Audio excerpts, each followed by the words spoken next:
నంద్యాల జిల్లా సిరివెళ్లమెట్ట వద్ద ఘోర ప్రమాదం జరిగింది. అతి వేగంగా వెళుతున్న ప్రైవేట్ ట్రావెల్ బస్సు టైరు పేలి డివైడర్ను దాటుకుని ఎదురుగా వస్తున్న లారీని ఢీకొట్టింది. ఈ ప్రమాదంలో లారీ, బస్సు ముందు భాగాలు నుజ్జునుజ్జయ్యాయి. ప్రమాదం జరిగిన వెంటనే మంటలు చెలరేగడంతో లారీ డ్రైవర్, క్లీనర్ సహా ప్రైవేట్ ట్రావెల్ బస్సులోని డ్రైవర్ సజీవ దహనమయ్యారు.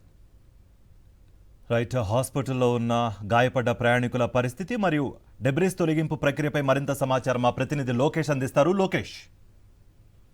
కార్తీక్, నంద్యాల జిల్లాలో ఘోర రోడ్డు ప్రమాదం జరిగింది. ఈ యొక్క ప్రమాదంలో 3 మృతి చెందగా 16 మందికి గాయాలన్న పరిస్థితి. ఏదైతే క్షతగాత్రులు ఉన్నారో వారిని నంద్యాల ప్రభుత్వాసుపత్రికి తరలించడం జరిగింది. ఏదైతే 1:20 ప్రాంతంలో నెల్లూరు నుండి హైదరాబాద్ కు వెళ్తున్న ప్రైవేట్ ట్రావెల్స్ బస్సు ఒక్కసారిగా యొక్క బస్సు టైరు పేలిపోవడంతో డివైడర్ ని ఢీకొని అవతల పక్కన వస్తున్న యొక్క కంటైనర్ లారీని ఢీకొనింది.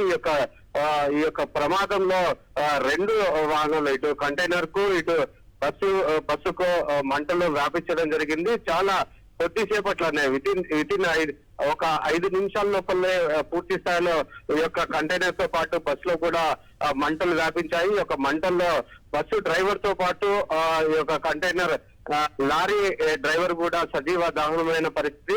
అయితే క్లీనర్ తప్పించుకునే ప్రయత్నం చేశారు. అతను దుంకడంతో తలకు బలమైన గాయం కావడంతో అతను కూడా మృతి చెందడం జరిగింది. మొత్తం మీద 3 మృత్యువాత పడ్డారు. మరో బస్సులో ఉన్న 16 మందికి గాయాలైన పరిస్థితి.